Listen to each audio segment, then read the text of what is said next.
உலக தமிழ் மக்கள் அனைவருக்கும் இனிமையான வணக்கம். நான் கார்த்திக் பேசிட்டு இருக்கேன். இந்த வீடியோவில் நம்ம என்ன அதிகாரம் பார்க்க போறோம்னா ரொம்ப மிக முக்கியமான அதிகாரம்.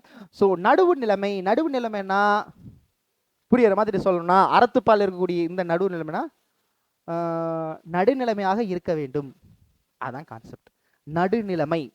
ஸோ அதுதான் நடுவு நிலைமை என்று கூறுகிறார்கள். பார்த்தலாமா? நாட்டாமை படத்தில் ஒரு டயலாக் இருக்கு. ஸோ பஞ்சாயத்துன்னு வந்துட்டா அதில் நம் தெரிஞ்சவன் தெரியாதவன் நண்பன் சொந்தக்காரன் பார்க்காம உண்மையான நியாயம் என்னன்னு சொல்றதாண்டா உண்மையான நாட்டாமை அப்படிங்கிற மாதிரி யாராக இருந்தாலும் நடுநிலைமையாக இருக்க வேண்டும் அப்படின்னு சொல்றாரு. இதில் பார்ப்போமா? எஸ், அதான் ஃபர்ஸ்ட் திருக்குறள். தகுதி எனவொன்று நன்றே பகுதியால் பார்ப்பட்டு ஒழுக பெறின். தகுதி எனவென்று, தகுதின்னா என்னன்னு தெரியுமா? இந்த இடத்துல தகுதிங்கிறது எதை குறிக்குதுன்னா இந்த நடுநிலைமை. பகைவர் அயலார் நண்பர் என பகுத்து பார்த்து ஒருதலை, ஒரு பக்கம் பாரு, அப்படியே ஒன்ஸ் பண்ணக்கூடாதரா, ஒருதலை சார்பாக நிற்காமல் இருத்தலே நன்மை தரக்கூட நடுவு நிலைமை எனும் தகுதியாகும். அந்த நடுவு நிலைமைக்கான தகுதி என ஒன்று நன்றே பகுதியால் பார்ப்பட்டு, இவனுக்கு முக்கியம் அவன் அந்த ஒன்ஸ் பண்றதுதான் பார்ப்பட்டு ஒழுக பெறின். ஸோ பார்ப்பட்டு பால்பட்டு வீணாகி பெறின் பெருமை பெறுவது எந்த சைடும் இல்லாமல் இருப்பனும். தகுதி எனவொன்று நன்றே பகுதியால் பார்ப்பட்டு ஒழுக பெறின். ஒன்ஸ் பண்ணக்கூடாது தம்பே, ஒன்ஸ் பண்ணவே கூடாது. அடுத்து செப்பம் உடையவன் ஆக்கன் சிதைவின்றி எச்சத்திற்கேமா புடைத்து. இங்க செப்பம் அப்படிங்கிறது நடுவுலைமை உடையோர். எப்படி இருப்பாங்க? செப்பம் உடையவன், செப்பம்ங்கிறது நடுநிலைமை உடையவன். நடுநிலைமையாளன் செல்வத்திற்கு அழிவில்லை, அவனுக்கு செல்வத்திற்கு அழிவில்லை. ஸோ வழி தலைமுறை பின்னரும் பயன் அளிப்பதாகும்.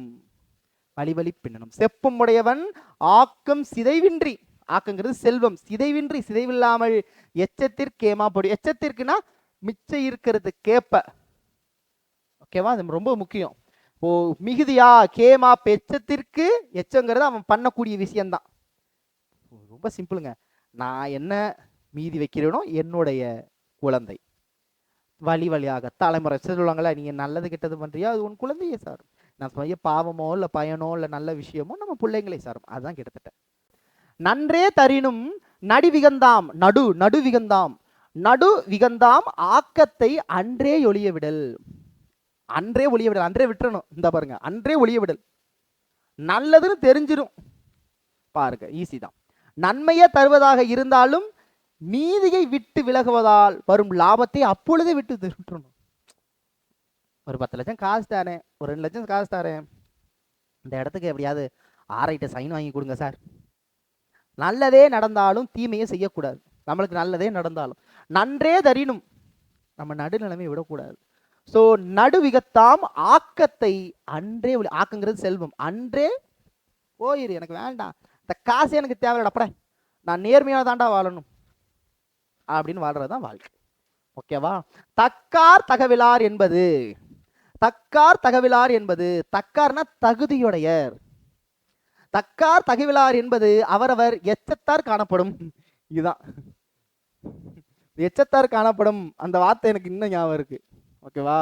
நம்ம என்ன மிச்சம் விட்டுட்டு போறோமோ அதுதான்.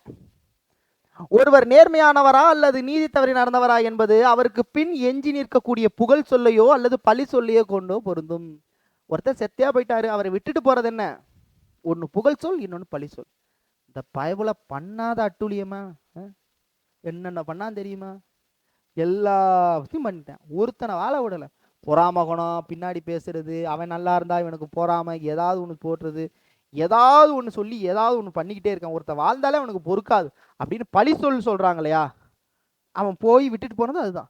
இவன் நல்ல மனுஷன்டா, சே யாருக்கும் இந்த கெடுதல் நினைக்கல, எல்லாரும் நல்லா இருக்கும்னு நினைச்சான், மற்றவனுக்கு ஹெல்ப் பண்ணலைனாலும் உபத்திரம் பண்ணாம இருந்தான்டா அவன் போனதுக்கு அப்புறம். இது ஒரு புகழ் சொல். அப்ப எச்சத்தார் காணப்படும். எது? தக்கார் தகவிலார் என்பது. தக்கார்னா அவர் தகுதியுடையவரா இல்லதார் என்பது அவரவர் எச்சத்தால் காணப்படும். தக்கார் தகவிலார் என்பது அவரவர் எச்சத்தால் காணப்படும். அருமையான திருக்குறள்ல எல்லாமே அருமைதான். இது கொஞ்சம் நமக்கு தெளிவா புரியுது, அதனால ரொம்ப அருமை. கேடும் பெருக்கமும் இல்லல்ல நெஞ்சத்து கோடாமை சான்றோர் கனி. கோடாமை சான்றோர் கனி. கோடாமை சான்றோர் கனி. ஒருவருக்கு வாழ்வும் தாழ்வும் உலக இயற்கை. நல்லதும் நடக்கும், கெட்டதும் நடக்கும். வாழ்வதில் ஏற்றத்தாழ்வுலாம் இயற்கையா. அது அந்த இரு நிலைகளிலும் நடுநிலைமை இருந்து உறுதி காட்டுவதே பெரியோரின் அழகாகும். நேரம் சரியில்லை, காசு இல்லை, வேற வழி இல்லை, லஞ்சம் வாங்கினேன். வீட்டில் கஷ்டம், லஞ்சம் வாங்கினேன். ஸ்கூலில் பிள்ளைங்களை சேர்க்கணும், லஞ்சம் வாங்கினேன். உனக்கு 1000 கெட்டது நடந்தாலும் லஞ்சம் வாங்கக்கூடாது. ஸோ அந்த நடுநிலைமை எப்படி இருந்தாலும் உலகத்தில் ஏற்றத்தாழ்வுங்கிறது இயல்பு. கேடும் பெருக்கமும் இல்லைல்ல, நல்லதும் கெட்டதும் வரத்தான் செய்யும். நெஞ்சத்து கோடாமை சான்றோர் கனி. நடுநிலைமை தவறாமல் இருக்க வேண்டும். நடுநிலைய தவறாமை இருக்க வேண்டும் என்று. கேடுனா தீமை. ஓகேவா? புரியுதா பாயிண்ட்? எஸ். கெடுவல் யான் என்பது, கெடுவல் யான் என்பது இங்க யானுங்கிறது தன். கெடுவல், கெடுவல் யான் என்பது அறிக தன் நெஞ்சம். அறிக தன் நெஞ்சம். தப்புன்னு தெரிஞ்சும், தன் நெஞ்சம் தெரியுது, தப்புன்னு தெரியுது தன் நெஞ்சத்துக்கு. நடு ஒரியும் அல்ல செய்யின். நடு வெறியும் அல்ல செய்யின். நடுநிலை தவறி செயல்படலாம் என்று ஒரு நினைப்பு ஒருவனுக்கு வந்து விடுமே, ஆனால் அவன் கெட்டொழிய போகிறான் என்று அவனுக்கே தெரிய வேண்டும். ஒன்ஸ் பண்ண போறேன்னு உனக்கு தெரிஞ்சாலே நீ கெட்டு ஒளிய போறேன்னு அர்த்தம். கெட, அதுதான் கெடுவல் யான். நான் கெட போறேன், யான்னா தன். கெடு, அதாவது கெடுவல் யான் என்பது அறிகத்தான் நெஞ்சம். தெரிஞ்சிடும், நமக்கே தெரிஞ்சிடும். எப்ப? நடு ஒரிyi, நடுநிலைமை. நடு ஒரிyi, நடுநிலைமை இல்லாமல் இருப்பது. அதான் நடு ஒரிyi அல்ல செய்யின். நடுநிலைமை இல்லை என்றால் நீ கெட்டு ஒளிய போறன்னு உனக்கே தெரியணும் தம்பிங்கிறார். புரியுதா பாயிண்ட்? எஸ். கெடுவாக வையாதே உலகம், நடுவாக நன்றிக்கண் தங்கியான் தாழ்வு. ஓகேவா? பொருள்படுத்திட்டு பார்ப்போம், இன்னும் நல்லா புரியும். நடுநிலைமை தவறாமல் அறவழியில் வாழ்கின்ற ஒருவருக்கு அதன் காரணமாக செல்வம் குமியாமல் வறுமை நிலை ஏற்படுமே, ஆனால் அவரை உலகம் போற்றுமே தவிர தாழ்ந்து பொறுத்தாது. அவன் எப்பேற்பட்ட மனுஷன் தெரியுமா? 20 வருஷம் சர்வீஸ்ல இருந்தார், கவர்மெண்ட் ஜாப்ல. ஒத்த நயா பைசா லஞ்சம் வாங்கல. ஏட்டா இருந்தாரு. ஏட்டா இருந்தாலும் சொந்த காசுல தான் வாழ்ந்தார். கை நீட்டி காசு வாங்க மாட்டார். அவர் இதுவரைக்கும் டிவிஎஸ் 50ல தான் போனார் தெரியுமா? அப்படின்னு ஒருவர் வறுமையில இருந்தா கூட அவர் நல்லவராக இருந்தால், நடுநிலைமையாக இருந்தவர் என்றால் இந்த உலகம் அவரை போற்றத்தான் செய்யுமே ஒழிய அவன் வறுமையில இருக்கான் அப்படின்னு தூற்றாது. இப்ப திருக்குறள் பாருங்க. கெடுவாக வையாத உலகம், கெட்டு போனான்னு வையாத உலகம் இந்த உலகம் சொல்லாது. நடுவாக நன்றிக்கண், அவர் நடுநிலைமையாக உடையவராக இருந்தார். புரியுதா? அதான் தாழ்வுனா வறுமை. அழகு, இது எனக்கு ரொம்ப பிடிச்சது.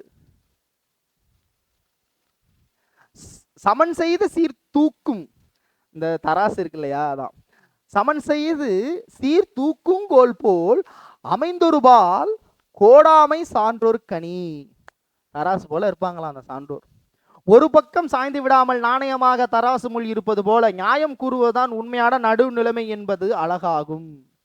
தராசு போல இருக்கணும் நடுநிலைமையாளர் அப்படிங்கிறாங்க. கோடாமைனா சாயாமை, சாயாமை இருக்கிறது. அணி கோடாமை சாயாமை. சான்றோர் கனி, சான்றோருக்கு அணி, இது சேர்த்து இருக்கு. சான்றோருக்கு அணிங்கிறது கனில, சான்றோருக்கு அணி. சரிங்களா?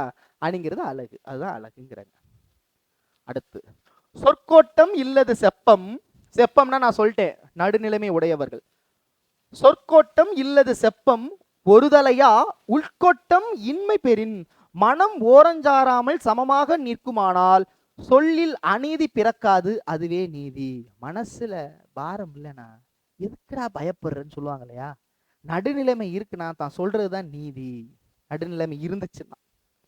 ஸோ சொற்கோட்டம், ஸோ கோட்டங்கிறது, சொற்கோட்டங்கிறது எல்லா திசையிலும், சொற்கோட்டம் எல்லா திசையிலும் இல்லது செப்பம் ஒரு தலையா உட்கொட்டம் இன்மை பெறின் மனம் ஓரஞ்சாராமல் சமமாக நிற்குமேயானால் சொல்லில் அநீதி பிறக்காது, அதுவே நீதி. சரியா? அடுத்து இது எனக்கு பிடிச்ச திருக்குறள். இந்த பாயிண்ட் புரிஞ்சுக்கங்க. பிறவும் தமப்போல் செய்யின், பிறவும் தமப்போல் செய்யின். வாணிகம் செய்வாருக்கு வாணிகம் பேணி பிறவும் தம போல செய்யும். வாணிகம் செய்யும் போது பொருளை விற்கிறார் இல்லையா, அது பிறருக்கு கொடுக்க போறத தாம் பொருள்னு நினைச்சு வணிகம் செய்யறதா சிறந்த வாணிகமா. புரியலையே, புரியுற மாதிரி சொல்றேன். ஒரு தக்காளி விற்கிறான் ஒரு பையன். அந்த தக்காளி மற்றவன்கிட்ட கொடுக்கும்போது அந்த தக்காளி தாம் பயன்படுத்தினா எப்பேற்பட்ட தக்காளியை தான் வாங்குவானோ அந்த மாதிரி தக்காளியை தான் மற்றவனுக்கு கொடுக்கணும். அப்ப பிறருக்கு கொடுக்கக்கூடிய பொருளை தாம் பொருள் நினைச்சு வியாபாரம் பண்றதான் உண்மையான வணிகம். திருவள்ளுவர் சொல்றாரு, பிறர் பொருளையும் தம் பொருள் போல காத்து வியாபாரம் செய்தால் வியாபாருக்கு நல்ல வியாபார முறையாகும். பேணிங்கிறது காத்தல், பிறவும் பிறருடைய பொருள். அதான் வாணிகம் செய்வாருக்கு வாணிகம் பேணி காத்தல், பிறவும் தம போல் செய்யின். பிறவும் பிறருடைய பொருளும் தன்னுடைய பொருளை போல பேணி காக்க வேண்டும். ஓகேவா? ஓகே, முடிஞ்சு விட்டது. தாங்கி சொம்பு மீண்டும் சந்திக்கலாம். நடுநிலைமை அப்படிங்கிறது மிக ரொம்ப எளிமையானது. ஸோ அழகாக புரிஞ்சிச்சு. பொருளை பார்த்துக்கோங்க, அந்த கடைசியில் இருக்கிற 3 லைனில் பார்த்துக்கோங்க. பொருள் நல்லா பார்த்துக்கோங்க, அதுவே போதும். தாங்கி சொம்பு மீண்டும் சந்திக்கலாம். சந்திக்க உங்களை விட ஒருத்தவங்களை கார்த்திக். நன்றி, வணக்கம்.